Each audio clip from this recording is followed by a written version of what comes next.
Ever catch yourself daydreaming about, achieving that elusive financial freedom, becoming a self-made millionaire? Uh-huh. Well, today we are cracking open the playbook on that very idea Okay. with Brian Tracy's The 21 Success Secrets of Self-Made Like Millionaires. that. Yeah. Sounds good. So, are you ready to dive in? Absolutely. Let's do it. All right. So, Tracy starts by saying we need to dream big dreams, and he means big. Okay. He wants us to completely let loose with those ambitious visions for the future, but here's where it gets interesting. He connects that to our self-esteem. It's like a mental muscle he's trying to train, right? Yeah. See, most of us, we put limits on our aspirations without even realizing it. Right. And by taking the time to really envision that wildly successful future, even if it feels a bit impossible right now, it actually starts to shift how we see ourselves in the present. So instead of, I could never, Yeah. it becomes, well, hold on, if I were that kind of person, what would I be doing differently today? Exactly. He calls it back from the future thinking. Okay. And it's about more than just like positive vibes or whatever. Mm-hmm. Imagine 5 years from now, your life is perfect in every way. Career, finances, relationships, everything is exactly how you want it. Tracy challenges us to write it down vividly as if it's already happened. Now, this isn't some mystical manifestation thing. It's about creating a crystal clear mental target. Think of those old school GPS systems. You had to input the exact destination for it to chart the course. Right. Our brains kind of work the same way. That's a good analogy. Yeah. Yeah, I like that. So, Because if you don't, go ahead. I was going to say, if you don't know where you're going, how are you going to get there? Exactly. Yeah. Exactly. And that's where Tracy's famous 7-step formula comes in. Okay. He's big on turning those exciting but vague dreams into concrete goals with deadlines, action plans, the whole shebang. It's about taking ownership, even if you're not an entrepreneur yet. Tracy says we should see ourselves as self-employed, regardless of who's signing our paychecks. Now, I'll admit, when I first read that, it was like a light bulb moment. Yeah. Because it instantly changes your relationship with work, right? You're not just showing up to clock in and clock out. You are the CEO of your own career trajectory. It makes you more aware of opportunities, more likely to speak up with ideas. It's like Tracy wants us to approach even a 9-to-5 with that entrepreneur mentality. And that ties directly into his next point, excellence. Okay. He challenges us to aim for the top 10% in our field. Now, before you think that this is just about ego, Tracy argues it fundamentally changes your experience of work. Think about a time you absolutely crushed it on a project. Oh, yeah. Went above and beyond. Mm. It felt good, right? Huh. But it also probably boosted your confidence for the next challenge. Totally. Exactly. And this isn't about bragging rights. Tracy's saying that internal sense of mastery, of knowing you're operating at a high level, it breeds self-respect and even happiness that spills over into other areas of life. But here's the thing. True excellence rarely fits neatly into a 40-hour week, right? This is where Tracy's 40-plus formula comes in. He's basically saying, look, those first 40 hours, that's for survival, paying the bills, meeting the basic obligations. But everything after that, that's your investment in success. It's like that old saying, the dream is free, the hustle is sold separately. I like that. Yeah. And let's be honest, you don't hear stories about self-made millionaires being the kings and queens of work-life balance. Right, because, I mean, Not really. it's not about that. Right. Tracy's arguing that those extra hours aren't about blindly grinding yourself down. It's about strategically investing in your growth. Okay. He's talking about consistent learning, reading in your field daily, turning commutes into, like, mobile classrooms with audiobooks. He even calls cars universities on wheels. It's about squeezing every ounce of learning out of every single day. And it makes sense if you think about it. In today's world, information is power, right? Yeah. The faster you can learn, adapt, and apply new knowledge, the more valuable you become in any field. Absolutely. But Tracy doesn't stop at just personal development. He also stresses the importance of serving others, of genuinely focusing on customer needs, which I thought was really interesting. Yeah, because in a world saturated with self-promotion, right? Genuine service, it stands out. And frankly, it's often more fulfilling. It is. Yeah. And this isn't just about being nice. It's about being so good at what you do, so attuned to the needs of others, that your success becomes a natural byproduct. 100%. And that whole idea of exceeding expectations, going the extra mile, that's where resilience comes in. Okay. Tracy, he uses the metaphor of a mountain climber, Right. highlighting the inevitable peaks and valleys on the path to success. Yeah, it makes you think of those like epic training montages, Totally. Yeah. The hero, like training like crazy, facing setback after setback, but always getting back up. Right. But It's about more than just toughing it out, though. Tracy really dives into the why behind persistence. Yeah, because it's easy to tell someone, never give up. Right. The whole different ball game when you're, when you're facing down a major obstacle, a major challenge in your own life. Absolutely. Tracy's point is that those setbacks, those moments of doubt, they're not a sign to quit. They're almost like tests Okay. built into the process. So each time you push through, each time you choose to keep going, despite the temptation to just be like, screw it, you're actually strengthening something within yourself. Exactly. You're building that iron quality of character he talks about. Right, right. It's like any skill, right? Yeah. The more you practice it, the stronger it becomes. Right. And here's the thing. Tracy argues that this mental resilience, this ability to bounce back from adversity, it's often what separates those who achieve significant success from those who, Just don't. kind of stay where they are. Okay. But let's get real for a second. How do we actually cultivate that level of persistence? Because it can't just be about willpower all the time. No, you're absolutely right. It's about having a system. Tracy's a big believer in anticipating the challenges. Okay. He actually recommends mentally preparing for setbacks in advance. Interesting. And not to be pessimistic or anything, but to sort of take away their power. So instead of being blindsided by an obstacle, you're almost like, all right, I knew this part was coming. Time to put the plan into action. Exactly, yeah. Yeah. He also talks about the importance of, your inner circle, surrounding yourself with people who understand your vision, who can offer support when you need it most. Oh, absolutely. Absolutely. And this is where I think having that crystal clear why is so crucial, because when that initial excitement wears off and you hit a wall, Yeah. it's that deeper purpose that kind of pulls you forward. 100%. Mhm. And this might seem obvious, but Tracy reminds us that persistence isn't just about willpower. It's also about managing your energy. Right. If you're burned out, you're sleep deprived, you're running on fumes, Yeah. even small challenges can feel insurmountable. Oh, for sure. So it's not selfish to prioritize self-care, even when you feel like you should be working around the clock. Not at all. Yep. Tracy's all about working smarter, not just harder. And that includes recognizing when you need to rest, recharge, come back to the challenge with a fresh perspective. Yeah. He's even a proponent of meditation, mindfulness practices. Yeah. Yeah. To help manage stress, stay focused. Absolutely. So we've got these big dreams, the hustle, the resilience, but Tracy doesn't shy away from the importance of ethics. Right. He's a huge advocate for radical honesty, Yeah. both in business and in life. It's huge. Yeah. And it's more than just doing the right thing. He links it directly to this idea of building trust, Of course. which, let's face it, is the foundation of any successful endeavor.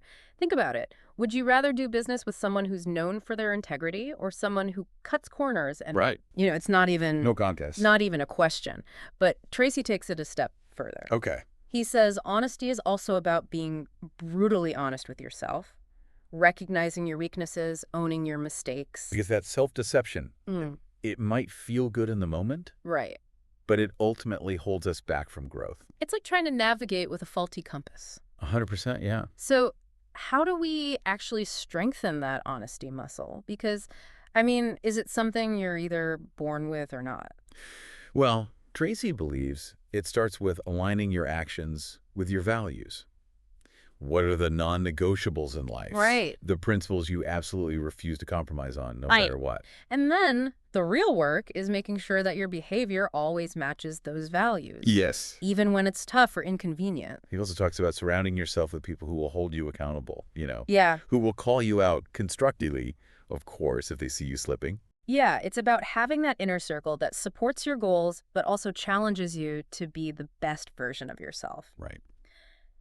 Now, let's switch gears a bit and talk about something that I think often gets overlooked on the road to success. Okay. Our own innate creativity. Tracy's a firm believer that we all have this, wellspring of creative potential within us. That inner genius idea. Yes, exactly, that inner genius. But for many of us, it's buried under self-doubt, Yeah. fear of judgment, all that, all that fun stuff.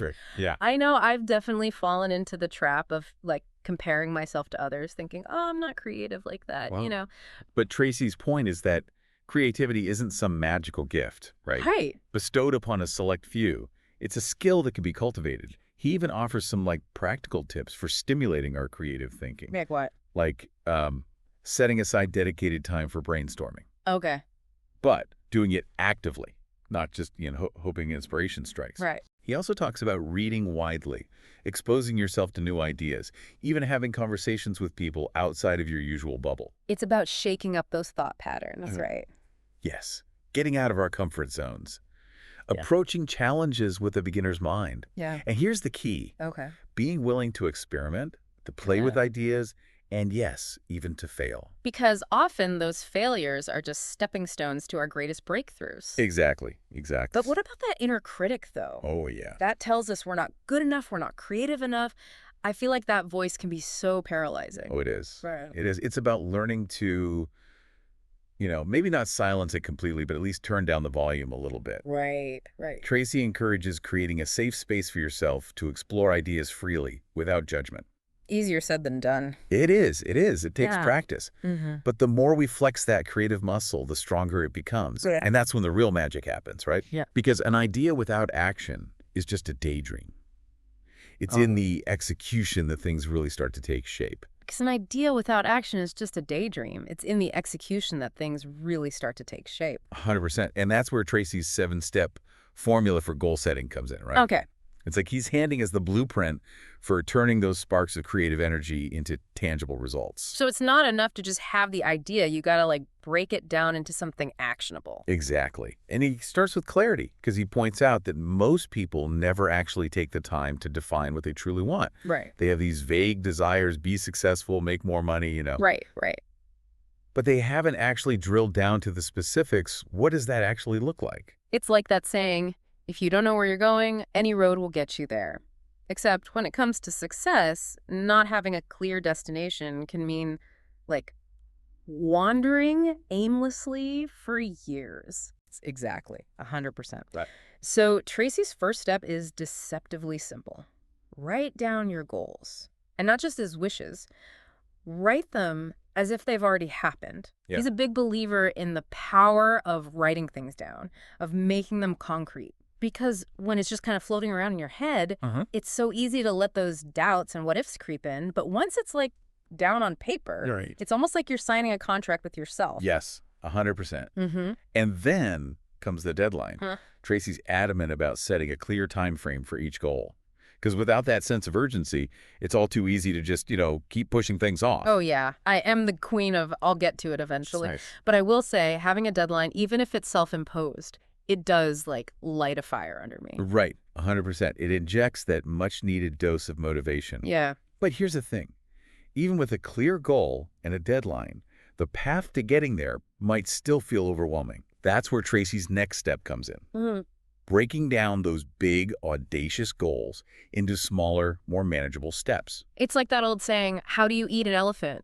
One bite at a time. Exactly. Suddenly, that massive goal doesn't seem so daunting anymore. Right, because a lot of people, they get stuck in that analysis paralysis. Right, yeah. They're overwhelmed by all the steps involved. Mm-hmm. But Tracy's advice is simple. Identify the very first action you can take. Okay. And just start there. Just start, yeah. It's about building momentum, right? Because often that first step is the hardest, but once you're in motion, it's amazing how much easier it becomes to keep going. 100%.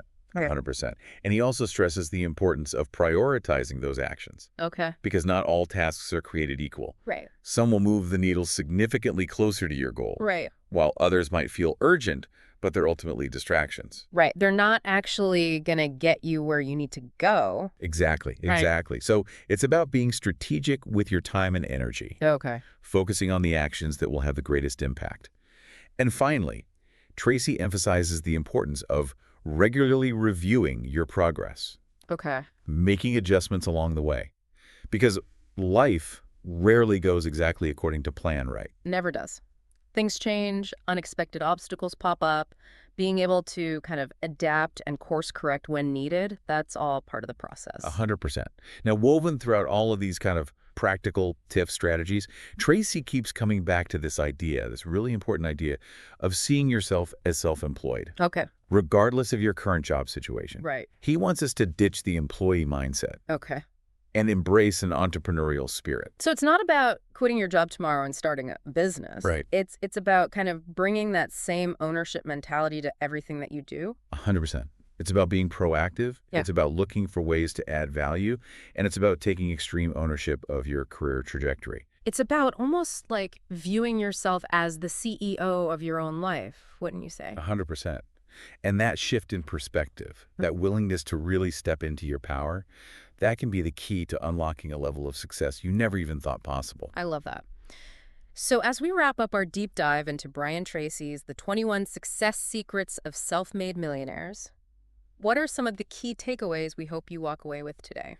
I think, first and foremost, remembering that success isn't some, magical force bestowed upon a select few. Right. It's the result of consistently and persistently doing the things that successful people do. It's about adopting those empowering habits, beliefs, mindsets. It's about dreaming big, setting clear goals, and then taking consistent action, even when faced with setbacks. Absolutely. And most importantly, it's about remembering that you are capable of achieving far more than you often give yourself credit for. It's so true. We are often our own biggest obstacle. So embrace those big dreams, put in the work, and never, ever underestimate your own potential. Until next time, keep learning, keep growing, and keep striving for the extraordinary. Absolutely. Couldn't have said it better myself.